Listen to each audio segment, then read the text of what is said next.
Hello, this is Mark from the Wayback Meditation, and if you've already been on our website, then you'll notice that we speak a lot about the importance from a spiritual perspective of having more God in your life.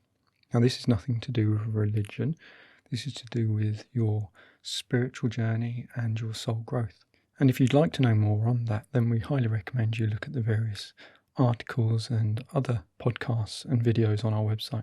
But for those of you that have already started to explore this and would like to know more, then this podcast is all about how do you have more God in your life. So understanding that the goal of life is to learn about love and to become closer to God, then naturally the question is, how can I get closer to God? But becoming closer to God is not simply an intellectual process, and your mind is not the vehicle via which you will automatically take that journey. However, your mind can certainly help just as much as it can hinder. And so there is great value in aligning your understanding and thoughts with your life's purpose. As with all guidance that has come before, this is given to you to help you, but you are encouraged to seek the truth for yourself. No one else can bring you closer to God. The responsibility is yours alone, as too are the rewards. Perhaps the simplest approach to understanding any journey is by reflecting on the destination. When the destination is God, however, then even that is intangible. And so instead you can consider the qualities of God. God is love. God is neutral.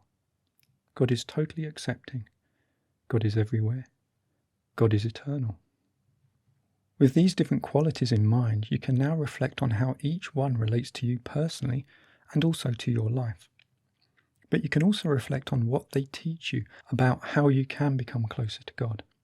What is now shared is by no means complete nor definitive, but is given to inspire even further reflection. God is love. Acknowledging God's love and being more loving towards others. God sends love to all of humanity, and although God is neutral, this sending of love is a deliberate and intentional action. The sending of love is therefore yang by nature, since God's love is actively coming to you from God. This means you do not need to draw it in, pull it down, nor reach for it. It is already with you, and so since it is actively sent, all you have to do is be open to receiving it. This reveals that having God's love in your life is not done through action, it is done through allowing it, receiving it, and accepting it. It is the opposite of action. Think of a person sunbathing. They cannot get more sun by jumping up towards it or running around chasing it. They receive the sun's warm rays by laying themselves out before it, removing the layers that cover themselves, and allowing the sunlight to reach all of them. This is merely a metaphor, but in wanting God's love, be like the sunbather. Simply relax and allow. God is neutral. In neutrality, all opposites are reconciled. In God, everyone is already included and nothing is excluded. Therefore, all opposites are already part of God's creation, which means that women, men, old, young, poor, rich, are all part of God's creation. So you do not need to do anything or be anything in order to have God in your life. God is already there and you are already ready for God. This applies generally but also in every moment. Right now is already a moment when God can be in your life. You do not need to stop doing something nor start doing something for God to turn up. God is totally accepting. You do not need to be different or better in order to start having God in your life. God already knows what is in your heart, all your mistakes and all your goodness. God already loves you and is already there to guide you. God is not waiting for you to be ready or for when you are someone different in the future. God accepts who you are right now. If you want to have more God in your life, then it begins with where you are now. God is everywhere. There is no place where there is more God or less God. You do not need to go somewhere to have God in your life. Wherever you are hearing this right now, God is present. Where you go next, God is also present. God is eternal. There was never a time when God was not. God's presence and love do not wax nor wane. They are constant. Therefore, every moment in every day or night is a moment where you can have God in your life. This means that any time you think of God is a time to be closer to God. Perhaps you have heard of the 6 virtues. They are part of the teachings of the Way Back. And when that book called The Way Back, the 6 Virtues was first written, there was no direct mention of God.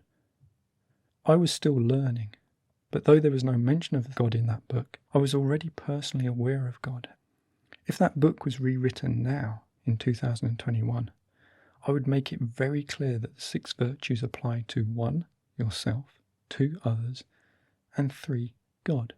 And it is with this third and most important stance that these virtues can help you become closer to God. You are now invited to explore each of these 6 virtues and their relationship to God. Humility.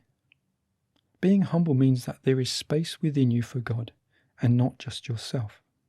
On a more profound level, being humble means you realize and accept that you are incomplete. Gratitude. This simply means that you acknowledge that everything good comes from God. Respect. This means that how you live your life is a demonstration that you value everything that God has given and which God has created. Non-judgment. When you realize that God is all-knowing and you stop judging others because only God knows them completely. Similarly, when you stop judging yourself because only God knows you completely. God knows your spirit, your soul, and your consciousness far better than you could ever. And these parts of you cannot be fake or deceitful. They are who you really are. You, on the other hand, only know and experience your thoughts and feelings, and so you are on the outside of yourself, looking mainly through your mind, whereas God is already within you, ready for you to discover. Compassion. Have compassion for yourself when you realize how much God loves you and wants to help you, and that it is you that is getting in the way. Therefore, learn to ask God for forgiveness and also forgive yourself when you feel you have made a mistake. Unconditional love. God already loves you and everyone else. Therefore, learn to love yourself and others unconditionally. Treating others as God already treats you will manifest in your life as being accepting of others and of yourself. In this way, you are not creating blocks between your personality and God. Perhaps you have noticed that the discussion so far has been yin, meaning that the goal is to let go, accept, be receptive, and so forth. And so there is no real doing, but much more being. But you may wonder if there is some way of being more yang and productive about being closer to God. The following are examples of ways you might be more proactive in strengthening your connection to God. Consciously choosing God. When you make a conscious decision to have God in your life, then this can be powerful, as energy follows thought. The important thing is that you demonstrate to yourself that you are sincere and make a conscious choice. Praying to God. This has nothing to do with a religion, and the most important prayers are the ones that are sincere and come from yourself. To pray to God is to ask humbly for God to help, acknowledging that God is greater and can help. Speaking to God. Obviously, this is done from a place of humility and respect. You can talk to God as one might talk to a parent. God hears you. Speaking truth about God. Everyone good came from God. When you talk to others about your own experiences of God, then you are bringing your relationship with God into your life more fully. This is not to be confused with preaching or trying to force your belief upon others. Rather, it is giving a voice to your experience and realizations, so that you and others can benefit from it. Being open about it with others also opens yourself up to God. Blessing others. Everyone good came from God. So when you bless others, you are acknowledging God. To bless others reminds you that you are part of God's creation and is a form of gratitude. Saying thank you. Every time you experience something good, say thank you to God. All that is good comes from God, and each time you acknowledge God in this simple way, you remind yourself of God too. It is wise to be aware that all of these yang actions are completely empty if you have not already embraced the yin way. There are many devout people in the world who go through the yang actions described here, but who do not have God in their hearts. Such is human nature that people can mistake doing things connected with God, like praying or talking about God, with being connected to God. Many are the former, but very rare are the latter. So you are encouraged to focus on the yin, accepting, passive side until you know you have a deep connection with God. Once you have that true connection, then the yang side will be profound and true, rather than falling into superficial practice and belief. But what about stillness, you may ask? You may have noticed that most of what is discussed is about your personality, which means that behind it is your soul. But what about your spirit? First, perhaps it's wise to reflect on what your spirit is. It is neutral. It is the seat of love within you. It is a part of you that has the potential to go to God on the spiritual journey. It holds God's light within you. So your spirit is akin to God's beacon within you, there to guide you and also there to allow you to become more loving and closer to God in nature, as well as through enlightenment. So what does it mean to be spiritual? Because although every human has the God-given gift of a spirit, very few are truly spiritual, and mostly the word spiritual is misunderstood or misused. To be spiritual is to have the sole quality of spirituality, which is your desire to let go of your sense of self to discover the great stillness that pervades everything. This stillness is God. Therefore, the more spirituality you have, the greater is your inner knowing that there is God. Stillness is the key, and any action you do will disturb that stillness. This is the paradox of your mind, because the nature of your mind is action. But there is nothing you can do or think to become stiller. You must simply be stiller. Inner stillness is not something that results from doing, it comes from being. All the doing, such as trying to be stiller, striving for stillness, focusing on stillness, expecting stillness, looking for stillness, seeking stillness, thinking about stillness, analysing stillness, remembering stillness, and so forth, will take you further from stillness. Stillness is what is left when you stop trying. Let me introduce a simple exercise. Hopefully you're sitting comfortably. Close your eyes and just take a simple deep breath and relax.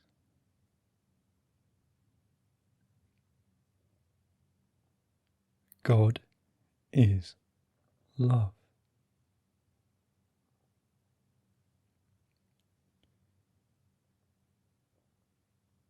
God is love.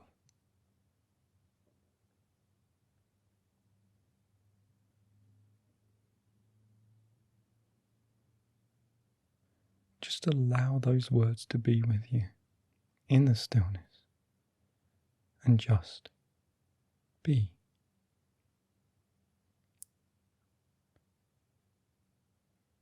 God is love.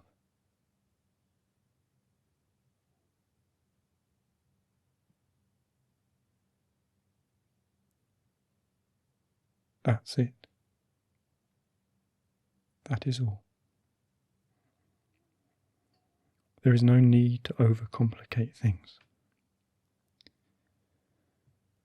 You are not looking for any experience or signs, as to do so would be to become busy doing. Just be. You would not say anything like, I am here, or dear God, because to do so would be to introduce a sense of self. Keep it simple. But there is something very important to appreciate, which is that this is not the act of meditation. This is sitting in the stillness of God, which can simply be known as sitting with God. So anytime you want, you can just relax, close your eyes, and just be. And then just say, God is love. You see, when you're actually meditating, your spirit and soul move up to higher dimensions, leaving you and the other parts of you behind. These parts that are left, such as your mind, mental body and aura, become quiescent, which means that you are not really present during meditation. Your soul and spirit are the parts of you which are closer to God. Your spirit has God's light within it, and your soul's journey and focus is to become more aligned with God, and your soul holds within it your desire for God. So when you sit in stillness and are not meditating but rather sitting with God, then these more God-aligned parts of you remain within you alongside your other parts. And with all of your parts together, you are more complete, and you can therefore be more fully present with God. But then this raises the question, so what about the spiritual journey and meditation? The spiritual journey only begins with the revelation of God's light, and is only possible having been initiated. Once initiated, you have the potential to be guided by God's light to transcend all of creation and to reach God.